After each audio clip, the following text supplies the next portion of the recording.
Already చాలా late అయిపోయింది. పత్రికా మిత్రులందరూ కూడా చాలాసేపు చాలా సంక్షిప్తంగా దీన్ని నేను క్లోజ్ చేస్తా. ముఖ్యంగా ఈనాడు ఈ యొక్క ప్రెస్ క్లబ్ సోమాజిగూడలో మనం అందరం ఇక్కడ రావడానికి ముఖ్యమైనటువంటి కారణం గ్రూప్ 1, గ్రూప్ 2, గ్రూప్ 3, గురుకుల కావచ్చు, పోలీస్ అభ్యర్థులకు సంబంధించిన GO46 కావచ్చు, ఈ అన్ని అంశాలలో ఉన్నటువంటి ఇబ్బందులు, పిల్లలు ఎదుర్కొనే సమస్యలు, వాటికి సంబంధించినటువంటి మా డిమాండ్లు, వీటి గురించి మాట్లాడమని వచ్చాం. ఈ కార్యక్రమానికి ముఖ్య అతిథిగా వచ్చినటువంటి నిరుద్యోగుల, బడుగు బలహీన వర్గాల, మనం ఇక్కడ నాయకుడి గురించి చెప్పుకుంటే ఇవాళ రేపు ఏమైపోయిందంటే ఇవన్నీ ఒక ట్యాగ్ లైన్స్ లెక్క అందరూ వాడుకుంటారు. కానీ నిజానికి నిరుద్యోగులకు ఆశాజ్యోతి, బడుగు బలహీన వర్గాలకు ఆశాజ్యోతి అనే పదాలు ఏకైక వ్యక్తికి వర్తిస్తాయి. అది మా టైగర్ కృష్ణ అన్న. ఎందుకంటే ఈనాడు బ్రదర్ చెప్పినట్టు ఇప్పుడు ఎవరికి ఏ సమస్య వచ్చినా కూడా ఎలక్షన్స్ అప్పుడు అన్ని పార్టీలు మాట్లాడతాయి. ఓట్లు కావాలనుకున్నప్పుడు ప్రతి పార్టీ వచ్చి మాట్లాడుతుంది. ప్రతి నాయకుడు ఎలక్షన్లలో నిలబడే ప్రతి ఒక్క అభ్యర్థి మాట్లాడతాడు. కానీ మళ్ళీ అయిపోయిన తర్వాత నిజంగా పోరాడే వ్యక్తులు ఎవరంటే మళ్ళీ ఇదే నిరుద్యోగ జేఏసీలు, మళ్ళీ అదే ఆర్ కృష్ణ దగ్గరికి వచ్చి ఆర్ కృష్ణ ఆధ్వర్యంలో చేయాల్సిన పరిస్థితి వస్తుంది. కాబట్టి దయచేసి మన అందరం కూడా ఇవాళ ఈ విషయం మీద మాట్లాడడానికి వచ్చినందుకు అందరికీ కూడా ధన్యవాదాలు అన్నా, మీకు ప్రత్యేకమైన ధన్యవాదాలు అన్నా. ముఖ్యంగా ఇప్పుడు ఒకసారి చూసుకుంటే చాలా బాధాకరంగా ఉంది. ఈ అంశాలు మళ్ళీ కొత్త గవర్నమెంట్ వచ్చిన తర్వాత ఏదైతే నిరుద్యోగుల భుజస్కంధాలపై ఎత్తుకొని ఈ ప్రభుత్వాన్ని తీసుకొచ్చినటువంటి నిరుద్యోగుల గురించి మళ్ళీ ప్రెస్ మీట్లు పెట్టి, ధర్నాలు పెట్టి, రేపు మళ్ళీ చలో ఇందిరా పార్క్ అని చెప్పి ఆ యొక్క కార్యక్రమాలు చేయాల్సిన పరిస్థితి వస్తుందంటే మాకే సిగ్గుగా ఉంది. ఎందుకంటే ఆనాడు మీరందరూ కూడా చూసిర్రు నిరుద్యోగులు ఏ విధంగా ఓన్ చేసుకుని కాంగ్రెస్ గవర్నమెంట్ తీసుకొచ్చింది. 100 నియోజకవర్గాలకు ఇదే రియాజ్ గారు ఇవాళ చైర్మన్ పదవి తీసుకుని పార్టీకి వత్తాసు పలుకుతూ, ఇవాళ బల్మూరి వెంకట్ ఎమ్మెల్సీ పదవి తీసుకుని ప్రెస్ మీట్లు పెట్టి ముచ్చట్లు చెప్తూ కాలం గడుపుతున్నారు. 100 నియోజకవర్గాలను, నిరుద్యోగులను కార్యకర్తల కంటే వాడుకొని వాళ్ళ ఎమోషన్స్ ని క్యాష్ చేసుకొని వాళ్లకు ఆకాశం అంతా ఎత్తి ఇవాళ పాతాళానికి తొక్కే కార్యక్రమాలు వీళ్ళు చేస్తున్నారు. ఆనాడు మనం అందరం కూడా చూసినాం. రేవంత్ రెడ్డి గారు డైరెక్ట్ గా ప్రెస్ మీట్ లో చెప్పినటువంటి విషయం, అది జాబ్ క్యాలెండరేనా, అది మేము ఇచ్చినటువంటి జాబ్ క్యాలెండర్, డైరెక్ట్ గా జాబ్ క్యాలెండర్ అనౌన్స్ అయిపోయింది అని చెప్పి పేపర్లలో పెద్ద పెద్ద పేజీలలో యాడ్లు ఇచ్చిర్రు. అంటే ఆనాడు మేము ఇచ్చిన యాడ్లు మీ బిజినెస్, మీ వ్యాపారం కొనసాగించడానికి మాత్రమే అని చెప్పి మనకి ఇప్పుడు అర్థమవుతుంది. ఎలాగైతే వ్యాపారాలకు సంబంధించిన యాడ్లు ప్రకటనలు ఇచ్చుకుంటారో అలా మీ పార్టీ అధికారంలోకి రావడానికి మీరు ప్రకటనలు ఇచ్చుకున్నారు తప్ప నిరుద్యోగులకు నిజంగా న్యాయం చేయాలనే ఆలోచన ఈ కోశాన కూడా మీకు లేదని అర్థమవుతుంది. ఎందుకంటే ఇక్కడ అడిగేది ఏది కూడా ఏదో రాజకీయ లబ్ధి కోసమో లేకపోతే ఇప్పుడు మాకు ఓట్లు వేయమని చెప్పి అడగడానికి మేము రాలే.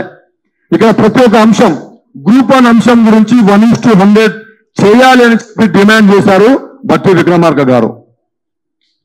గ్రూప్ 2 అభ్యర్థులకు సంబంధించి 2000 పోస్టులు మేము పెంచుతామని చెప్పి కేటీఆర్ గారు అనౌన్స్ చేస్తే 2100 పెంచుతామని చెప్పి హర్రాజ్ పాట పాడినట్టు ఇదే రేవంత్ రెడ్డి గారు పాడారు. ఆనాడు అతని నోటితో వచ్చినటువంటి మాట ఇవాళ ఫుల్ఫిల్ చేయమని చెప్పి నిరుద్యోగులు అడుగుతున్నారు. గ్రూప్ 2 కావచ్చు, గ్రూప్ 3 కావచ్చు, మా గవర్నమెంట్ వస్తే ఖచ్చితంగా మేము పెంచుతాం. వాళ్ళు 100% పెంచేవాళ్ళు కూడా. నిజానికి చెప్పాలంటే నిరుద్యోగులకు న్యాయం ఎంతో కొంత ఆ బీఆర్ఎస్ ప్రభుత్వమే చేసింది, కానీ ఈ కాంగ్రెస్ ప్రభుత్వం దాంట్లో సగం కూడా చేస్తలేదు. ఎందుకంటే మనం చూసుకుంటే 2 లక్షల వేకెన్సీ చూపించారు. దాదాపు 1,20,000 నుంచి 1,30,000 పోస్టులకు నోటిఫికేషన్లు ఇచ్చారు. సరే, దాని అవకతవకలు జరిగినాయి, దానికి వాళ్ళు సరిగ్గా రెస్పాండ్ కాలేదు, బాధ్యత వహించలేదు. కాబట్టి వాళ్ళని బాధ్యత తీసుకోవాల్సిందిగా మేము గుర్తు చేసినాం. అయినా కూడా వాళ్ళు పట్టించుకోలేదు. ఏమైతే నిరుద్యోగులతో అనుకున్నారు, మొత్తం అందరినీ గద్దె దించి ఇవాళ అక్కడ ఎక్కడో టోల్ గేట్ల దగ్గర ఛాయలు బజ్జీ లాగా తయారు చేసినాం వాళ్ళను. కాబట్టి మళ్ళీ ఒకసారి చెప్తున్నాం, ఈ కాంగ్రెస్ గవర్నమెంట్ ఏ నిరుద్యోగుల పేర్లు చెప్పుకొని ఎవరెవరైతే ఎమ్మెల్యేలు, ఎంపీ ఎలక్షన్లు, ఎమ్మెల్సీ ఎలక్షన్లు నిరుద్యోగులు వాడుకున్నారో ఒక్కొక్క ఎమ్మెల్యే, ఎంపీలను బలి తీసి అందరూ తీసుకొచ్చి కూర్చోబెడతామని చెప్పి కూడా ఈ సందర్భంగా నేను తెలియపరుస్తున్నా. దయచేసి ఇక్కడ అడిగేది పెద్ద పెద్ద గుంతమ్మ కోరికలు ఏమి కూడా లేవు.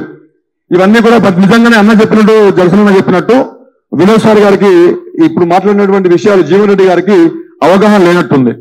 ఎందుకంటే ఏదైనా ఒక చైర్మన్, ఏదైనా ఒక టీఎస్పీఎస్సీ కావచ్చు, యూపీఎస్సీ కావచ్చు, ఒక పబ్లిక్ సర్వీస్ కమిషన్ ఏది ఉంటుందో, ఇంతకు ముందు ఎన్నో రాజస్థాన్ కోర్టు కావచ్చు, పంజాబ్ కోర్టు కావచ్చు, రకరకాల కోర్టులలో ఈ యొక్క జడ్జిమెంట్లు కూడా ఉన్నాయి. ఒక పర్టికులర్ ఒక విశిష్ట అధికారులు ఉన్నటువంటి ఏదైనా ఒక పిఎస్సీ కావచ్చు, యూపీఎస్సీ కావచ్చు, పబ్లిక్ సర్వీస్ కమిషన్లు ముఖ్యంగా ప్రిలిమ్స్ ఎగ్జామ్లలో వాళ్ళకు ఏ విధమైన అభ్యర్థులు కావాలి, ఏ విధమైన వాళ్ళు మార్పులు చేర్పులు చేసుకోవచ్చు, అవన్నీ కూడా విశిష్ట అధికారాలు ఆ యొక్క పర్టికులర్ కమిషన్ కు ఉన్నాయని చెప్పి సుప్రీంకోర్టు కూడా చెప్పినటువంటి అంశాలు మనం చూసినాం. ఆయన ఏదో రాజ్యాంగం అనే పేరు వాడి వీళ్ళకు తెలియదు, ఏదో ఒకటి చెప్పేస్తే అయిపోతుంది, ఏదో ప్రయోజనంలో లేదు, అది ఇదని చెప్పడానికి లేదు. ఒక కమిషన్ తలుచుకుంటే వాళ్ళకు కావాల్సుకున్నట్టుగా వాళ్ళు మార్చుకోవచ్చు అనే విషయాలు దాంట్లో నోటిఫికేషన్ లో కూడా ఉంటది. ఇంకా నోటిఫికేషన్ లో లేని అంశాలు ఏమైనా మార్పులు చేర్పులు చేయాలంటే సబ్ నోటిఫికేషన్ ఇచ్చి మళ్ళీ దాన్ని మార్పులు చేర్పులు చేసుకోవచ్చు. అదేవిధంగా ఈనాడు వీళ్ళు అడిగేటువంటి డిమాండ్లు, ముఖ్యమైనటువంటి డిమాండ్లు ఏంటంటే, ఇవాళ నిరుద్యోగులు మీరందరూ కూడా చూస్తున్నారు, దాదాపుగా 8 నుంచి 10 సంవత్సరాల తర్వాత నోటిఫికేషన్ వచ్చింది. ఒక చెల్లె నాకు ఫోన్ చేసింది, గ్రూప్ 1 ఆస్పిరెంట్, రికార్డింగ్ ఉంది నా దగ్గర. ఆ అమ్మాయి ఫోన్ చేసి మాట్లాడుతుంటే కళ్ళలో నీళ్లు తిరిగినాయి నాకు. సార్ నాకు ఇప్పుడు 32 సంవత్సరాలు సార్, నేను గ్రూప్ 1 గ్రూప్ 2 ఆఫీసర్ని కావాలని చెప్పి మా ఇంట్లో మా ఇంట్లో మా అమ్మ నాన్నలు మాకు సంబంధాలు చూస్తుంటే కూడా లేదు, నేను ఉద్యోగం కొట్టిన తర్వాత నేను పెళ్లి చేసుకుంటా అని చెప్పి నేను అలా చూస్తూ నాకు 32-33 సంవత్సరాలు వచ్చేసినాయి, నాకు ఇంతవరకు పెళ్లి కాలేదు. వీళ్ళు చేస్తూనేమో ఇవాళ దాదాపుగా చాలా రకాల పోస్టులు లేకుండా చేసేసారు, అతి తక్కువ పోస్టులు ఇచ్చారు. 8 సంవత్సరాలకు చూసుకుంటే 800 పోస్టులు కూడా సరిగా వీళ్ళు నింపని పరిస్థితి ఉంది. కాబట్టి ఖచ్చితంగా ఈ పోస్టులు కంపల్సరీ పెంచాల్సిన అవసరం ఉంది.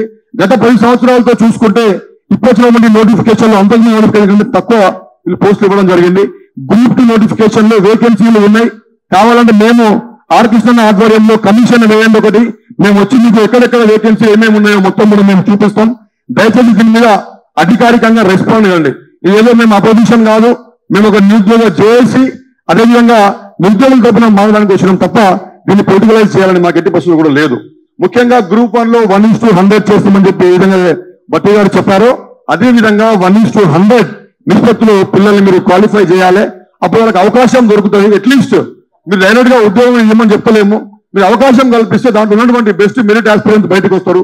వీళ్ళు పొద్దున్న లేస్తే పాపం ముందు ధర్నాలని, రాష్ట్ర రోకోలని, ప్రెస్ మీట్లు అని చెప్పి అప్పుడేమో పోస్ట్ పోన్ల గురించి, ఇప్పుడేమో మళ్ళీ గ్రూప్ 2 పెంపు గురించి, మళ్ళీ గ్రూప్ 2 గ్రూప్ 1 ఎగ్జామ్ మొత్తం కూడా క్యాన్సిల్ చేసేసి ఇలా చదువుకోవడానికి టైం లేకుండా పిల్లల టైం మొత్తం కూడా వృధా చేస్తారు. కాబట్టి వాళ్ళ పేర్లు చెప్పుకుని గద్దెలెక్కారు. కాబట్టి దయచేసి మానవతా దృక్పథంతో మేము ఇవాళ ఈ సీటు మీద కూర్చున్నామంటే వాళ్ళు పెట్టిన భిక్ష, వాళ్ళు మీ కాళ్ళు మొక్కడం కాదు, ఆ కాళ్ళు లాగి మిమ్మల్ని ఖచ్చితంగా ఎక్కడక్కడ కట్టడి చేసి రోడ్ల మీద పిల్లలు కూడా చేస్తామని చెప్పి సందర్భంగా నేను హెచ్చరిస్తూ ఉన్నా.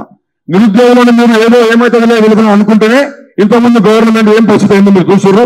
మళ్ళొకసారి చెప్తున్నాం, మీకు రిక్వెస్ట్ చేస్తున్నాం, గ్రూప్ 1 గ్రూప్ 2 గ్రూప్ 3 గురించి ముఖ్యంగా గురుకులం రీఇంక్రిష్మెంట్ బీఆర్ఎస్ గవర్నమెంట్ అప్పుడు ఆర్ఎస్ ప్రవీణ్ కుమార్ గారు ఆ రీఇంక్రిష్మెంట్ ని తీయడం జరిగింది. ఇవాళ ఎస్ఐ కావచ్చు, కానిస్టేబుల్, ఫర్ ఎగ్జాంపుల్ చెప్తున్నా, ఎస్ఐ కానిస్టేబుల్ కి రెండింటికి ఒక నోటిఫికేషన్ ఇచ్చినప్పుడు ఒక అభ్యర్థికి ఎస్ఐ ఉద్యోగం వచ్చిన తర్వాత ఆ అబ్బాయి మళ్ళీ కానిస్టేబుల్ ఉద్యోగానికి పోతాడా? ఎస్ఐ ఉద్యోగానికి ఎవరైనా పోతారు, అంటే పై పోస్ట్ ఏదో దానికే పోతారు. కానీ వీళ్ళు ఎస్ఐ నోటిఫికేషన్ కి ఇచ్చినటువంటి ఏదైతే టిఎస్ఎల్ పిఆర్బి వాళ్ళు ముందు ఎస్ఐకి రిజల్ట్ ఇచ్చిర్రు, ఆ తర్వాత కాన్సెంట్ లెటర్ తీసుకున్నారు, మీకు ఎస్ఐ ఉద్యోగం వచ్చింది కదా, మీరు కానిస్టేబుల్ ఉద్యోగం అవసరం లేదని చెప్పి రాసి ఇవ్వండి. రాసి ఇచ్చినప్పుడు ఆ పోస్ట్ ని తర్వాత ఉన్నటువంటి మెరిట్ వాళ్లకు కానిస్టేబుల్ పోస్ట్ ఇవ్వడం జరిగింది. అదే విధంగా రీఇంక్రిష్మెంట్ కూడా ఈ గురుకులకు సంబంధించిన అభ్యర్థులలో ఎవరైతే first degree lecturer, junior lecturer, PGT, ఆ విధంగా ఒక సీక్వెన్స్ ప్రకారంగా వస్తుంది. అవన్నీ చేయకుండా డిఎల్ జేఎల్ ఫుల్ఫిల్ చేయాలంటే వాళ్ళకు డెమో క్లాసులు తీసుకోవాలి. ఆ డెమో క్లాసులు తీసుకోవాలంటే టైం పడుతుంది. ఆ టైం పడితే వీళ్ళు అక్కడ ఎల్బీ కాలేజీలో ఎల్బీ స్టేడియంలో పెట్టుకున్న ఫంక్షన్ కి లేట్ అయిపోతుంది. మేము తొందరగా ఇంతమందికి మేము లెటర్లు ఇచ్చేసినాం అని కేవలం వాళ్ళ స్వార్థపూరితమైనటువంటి నిర్ణయాలతో డిఎల్ జేఎల్ ఇవ్వకుండా డైరెక్ట్ గా తీసుకొని పోయి పీజీటీ వాళ్లకు పోస్టులు లెటర్లు ఇవ్వడం జరిగింది. దానివల్ల దాదాపుగా 3000 పోస్టులు వేకెన్సీలు మిగిలిపోయినాయి. దాన్ని నింపమని చెప్తే కూడా దాన్ని కూడా మిగుల్చుకునే పరిస్థితి చేస్తున్నారు. ఇట్లా ఇచ్చినట్టు ఇచ్చి మళ్ళీ లాక్కుంటున్నారు. కాబట్టి రీఇంక్రిష్మెంట్ కూడా ఖచ్చితంగా ఇంప్లిమెంట్ చేయాలి. ఆ 3000 పోస్టులు ఏవైతే ఉన్నాయో ఆ వేకెన్సీని 100% నింపాలని డిమాండ్ చేస్తున్నాం. ఇవన్నీ కూడా జియో 46 సంబంధించిన అంశాలు కూడా మినిస్టర్ గారు, నేను మరియు బల్మూరి వెంకట్, మినిస్టర్ గారు శివబాబు గారు అభ్యర్థులు తీసుకొని పోయినప్పుడు ఎలక్షన్ జరుగుతున్నాయి. మేము June 6 తర్వాత June 10 లోపు మనందరం కూడా కూర్చుందాం, డెలిగేషన్ పిలుస్తూ మనం మాట్లాడి డిసైడ్ చేద్దామని చెప్పారు. అక్కడ చెప్పి ఎలక్షన్ దాటిపోయిన తర్వాత నేను ఎంతో మంది పిల్లల్ని ఆపి వ్యతిరేకం చేయకుండా నేను ఆపిన. మేము చేయడం వల్లనే ఇవాళ మల్లన్న ఎమ్మెల్సీగా గెలిచి మళ్ళీ వాళ్ళ గద్దెక్కిన తర్వాత ఎవరు కూడా మాట్లాడతలేరు. గెలవంగానే అయిపోలేదు, ఇంకా చాలా ఉంది ముందు. కాబట్టి ఖచ్చితంగా మీరు అందరూ కూడా దీని మీద 100% గా రెస్పాండ్ కావాలని కోరుకుంటున్నాం. ఇదే విషయాల మీద అశోక్ కుమార్ గారు వీరి మీద మాట్లాడాలని కోరుతున్నాం. Thank you.